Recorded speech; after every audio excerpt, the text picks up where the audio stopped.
So hello from Green-Mopeds at Strawberry Hill. Today we're going to give you a quick overview of the Niu N1s, which is their larger entry-level 28-mile-an-hour moped category electric scooter. Here we've got it lined up against the Model M Plus, which is the same category, a moped class, and then its bigger brother, if you like, the NGT, just to show you the comparison. Lots of people do come comparing the M Plus and the N1s because they both appear about 28 mile an hour. The Model M Plus here has a 1200 watt motor, the N1s has a 1500 watt motor, so people do actually think, well, why would I choose one over the other? The first thing to really say is obviously the size. As you can see here, the sizes of them. The N1s is a bigger machine. In fact, it's 95 kilos, its base weight, whereas the M Plus is only 70 kilos.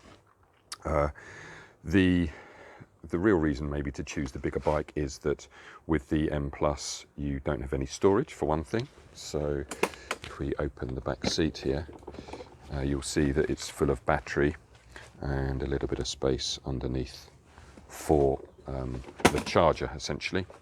Whereas if you compared it to the N1s, because they've thought of putting the battery underneath the floor, which I'll show you in a little while, you get this space for, it won't be a full face helmet, but it could be an open face helmet.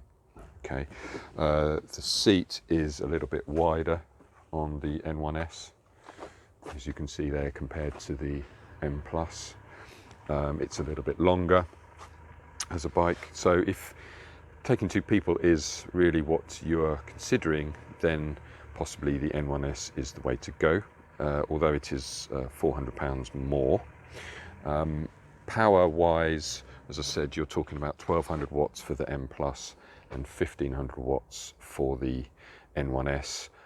Essentially that is, it doesn't give you much advantage because you're obviously taking 25 kilos more weight around with you, so the M Plus might appear actually a bit more sprightly than the N1s. If you then actually compared it to the NGT, well, that's sort of a different ballgame altogether, because the NGT has got two batteries for one thing, although it's essentially the same bike underneath. It's got two batteries, it's got a more power available, obviously 3 kilowatts. So and it also does 46 miles an hour versus the restricted 28. While we're on that speed topic, lots of people asking, can these bikes be de-restricted?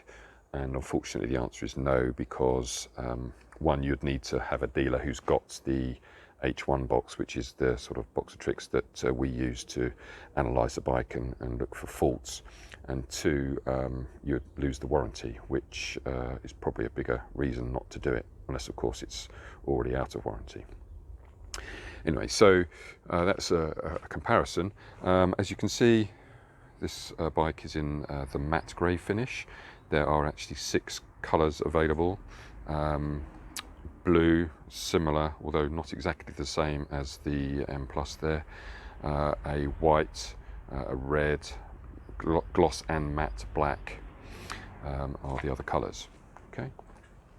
So, as I said, it's about 1.8 meters in length, and as you can see down there, it's got the pin pegs available to take a passenger if that's what you do.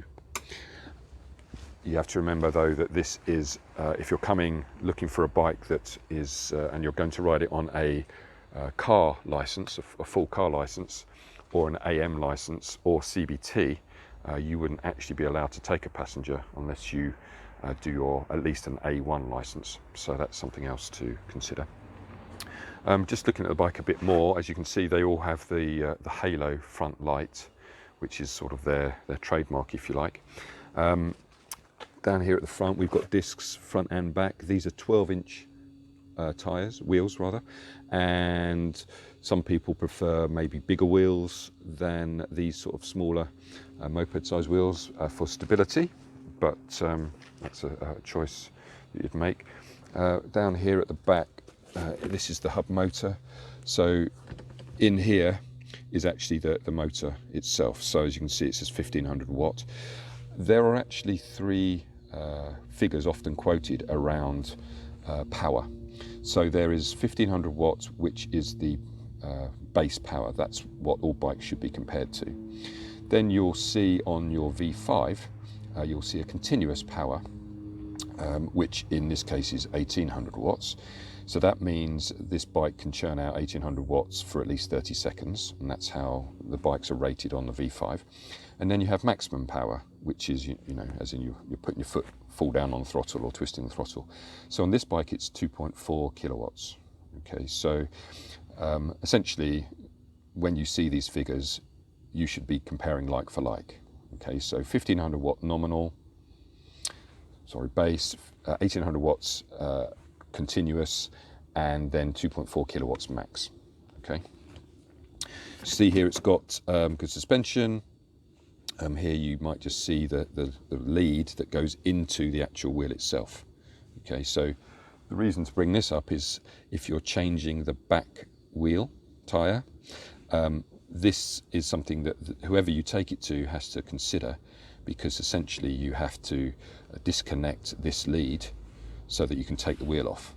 Okay, so it's a little bit more involved than maybe a standard motorbike, although unless of course you had a chain, then it's essentially the same thing. Okay,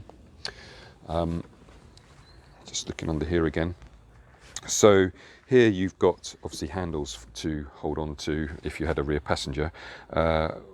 What's most people are doing with these bikes is adding a rack. So what you do to do that, whether you get it from us or someone else, is you just undo those two screws, you undo these two screws, this lifts up, then you can take off these handles through these bolts here and then attach the rack, and then you're good to go. There are actually two different sorts of racks available for this bike.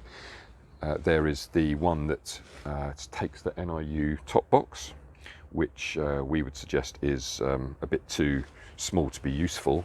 It doesn't actually take a helmet, for example, but there is a rack specific for that top box. Or you can get the more sort of utilitarian top box, which allows you to fit anything. So we can supply ourselves either shad or Givi top boxes, and that rack is ideal for that. Although having said that, shad actually make a custom rack for NIU now. Okay, so here's the dashboard. As you can see, it's got, in this particular case, it's got 96%. There are different modes available, so 1 to 3, and that is essentially driven by this little switch here. And as you can see, you can just go up and down the modes just by pressing this button. So essentially what that means is you're getting access to more power. So mode 1 would give you about 12 miles or so, 12 miles an hour. Mode 2 would give you about 22, and mode 3 would give you full power. Okay, so 28 miles an hour. Okay, here you can see that there are some little icons flashing here, which are all about the app.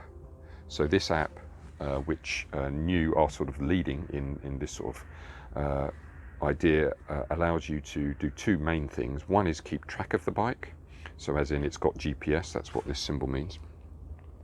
And 2, it allows you to analyze the bike. So by keep track of the bike, we mean, you know, if someone stole it and rode off with it, you'll be able to see from the app directly where the bike is going and track them down. Checking the bike means checking the electronics.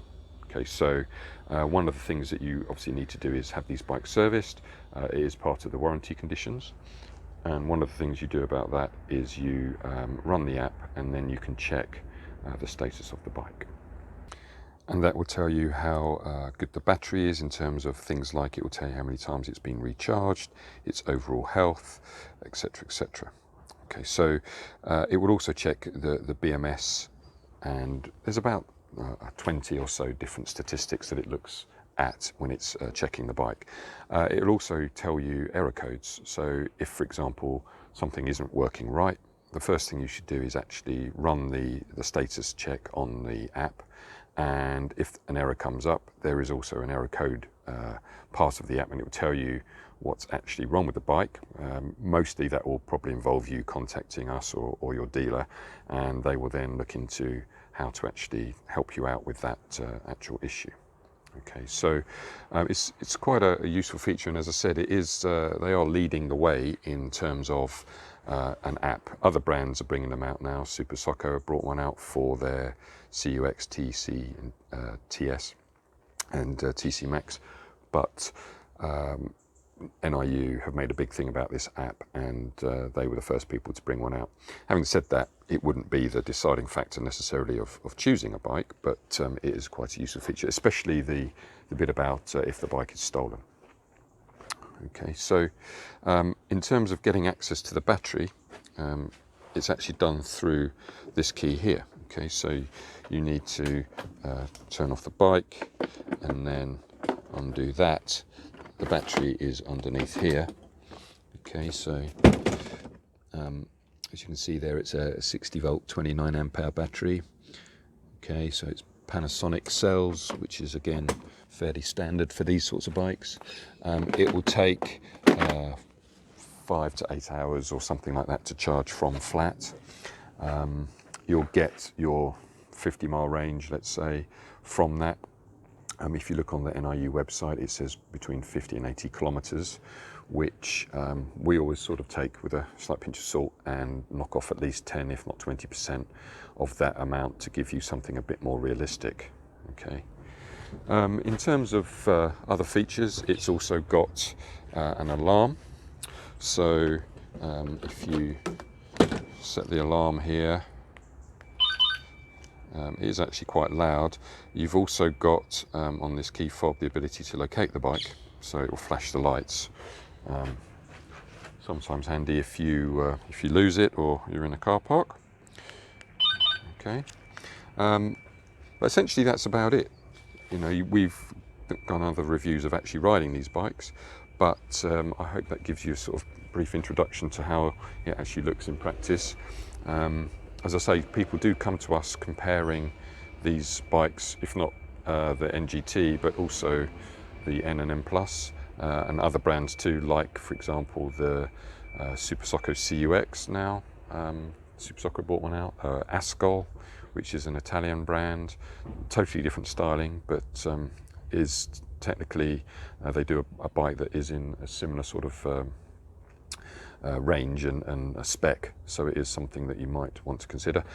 We always encourage people to come and have a test ride, because you know, it's all very well and good that we tell you about the specs, but until you actually ride it, you won't know. And it is it is a different experience from riding a petrol bike, and they are different individually as well. So you know, comparing an N Plus to an N, you will see differences because of the weight and power and speed and all that sort of stuff. Right, so I hope you found that useful. Any questions, please feel free to contact us. We obviously have more videos on our YouTube channel, Green-Mopeds, and thanks very much.